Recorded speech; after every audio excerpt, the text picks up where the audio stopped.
Hello, how are you today? I interrupted Kenny's nap so he can come nap in here. All right, let's keep going with our story.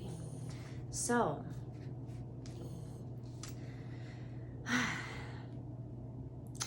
they have to do detention for getting caught in the tower.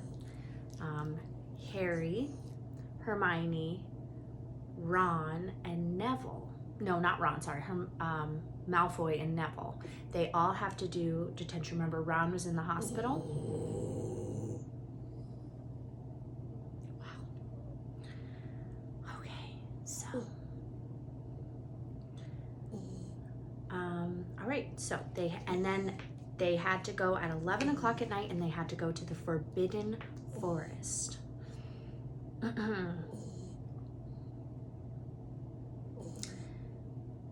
They marched off across the dark grounds. Neville kept sniffing. Harry wondered what their punishment was going to be. It must be something really horrible, or Filch wouldn't be sounding so delighted. The moon was bright, but clouds... Oh, sorry, I got a hair in my nose. I'm trying not to touch my face. But clouds scudding across it kept throwing them into darkness. Ahead, Harry could see the lighted windows of Hagrid's hut. Then they heard a distant shout. "Is that you, Filch? Hurry up, I want to get started." Harry's heart rose. If they were going to be working with Hagrid, it wouldn't be so bad. His relief must have shown in his face because Filch said, "I suppose you'll think you'll be enjoying yourself with that oaf." "Well, think again, boy. It's into the forest you're going, and I'm much mistaken if you'll come out in one piece." At this, Neville let out a little moan, and Malfoy stopped dead in his tracks. "The forest?" he repeated, and he didn't sound quite as cool as usual. "We can't go in there at night. There's all sorts of things in there. Werewolves, I heard." Neville clutched the sleeve of Harry's robe and made a choking noise. "It's your lookout, is it?" said Filch, his voice cracking with glee. "Should have thought of that, them werewolves, before you got in trouble, shouldn't you?" All right, before we continue on, here's the picture of the castle at night. There's Mrs. Norris.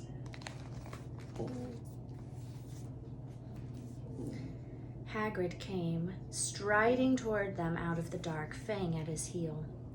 He was carrying his large crossbow, and a quiver of arrows hung over his shoulder. "About time," he said. "I've been waiting for half an hour already. All right, Harry and Hermione." "I shouldn't be too friendly to them, Hagrid," said Filch coldly. "They're here to be punished after all." "That's why you're late, isn't it?" said Hagrid, frowning at Filch. "Been lecturing them, eh? It's not your place to do that. You've done your bit, I'll take over from here." "I'll be back at dawn," said Filch. "For what's left of them," he added nastily. And he turned and started back toward the castle, his lamp now bobbing away in the darkness. Malfoy now turned to Hagrid. "I'm not going into the forest," he said, and Harry was pleased to hear the note of panic in his voice. "Yar, if you want to stay at Hogwarts," said Hagrid fiercely. "You've done wrong, and now you've got to pay for it." "But this is servant stuff. It's not for students to do. I thought we'd be writing lines or something. If my father knew I was doing this, he'd..." "Tell you that's how it is at Hogwarts," Hagrid growled. "Writing lines. What good's that to anyone? You'll do something useful, or you'll get out. If you think your father'd rather you were expelled, then get back off to your castle and pack. Go on." Malfoy didn't move. He looked at Hagrid furiously, but then dropped his gaze. "Right then," said Hagrid. "Now listen carefully, 'cause it's dangerous what we're gonna do tonight, and I don't want no one taking risks. Follow me over here a moment." He led them to the very edge of the forest. Holding his lamp up high, he pointed down a narrow, winding earth track that disappeared into the thick black trees. A light breeze lifted their hair as they looked into the forest. "Look there," said Hagrid. "See that stuff shining on the ground? Silvery stuff. That's unicorn blood. There's a unicorn in there been hurt badly by something. This is the second time in a week. I found one dead last Wednesday. We're gonna try and find the poor thing. We might have to put it out of its misery." "Then what if I heard the unicorn finds us first?" said Malfoy, unable to keep the fear out of his voice. "There's nothing that lives in the forest that'll hurt you if you're with me or Fang," said Hagrid, "and keep to the path. Right now, we're going to split into 2 parties and follow the trail in different locations. There's blood all over the place. It must have been staggering around since last night at least." "I want Fang," said Malfoy quickly, looking at Fang's long teeth. "All right, but I warn you, he's a coward," said Hagrid. "So me, Harry, and Hermione'll go one way, and Draco, Neville, and Fang'll go the other. Now, if any of us finds the unicorn, we'll send up green sparks, right?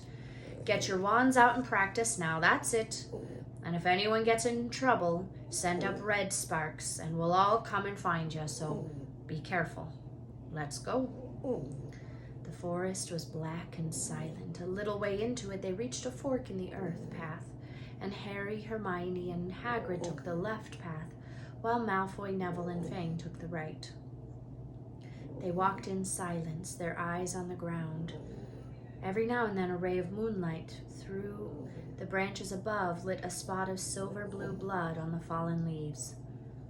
Harry saw that Hagrid looked very worried.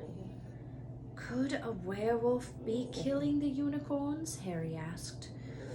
"Not fast enough," said Hagrid. "It's not easy to catch a unicorn. They're powerful, mighty magic creatures. I never knew one to be hurt before." They walked past a mossy tree stump.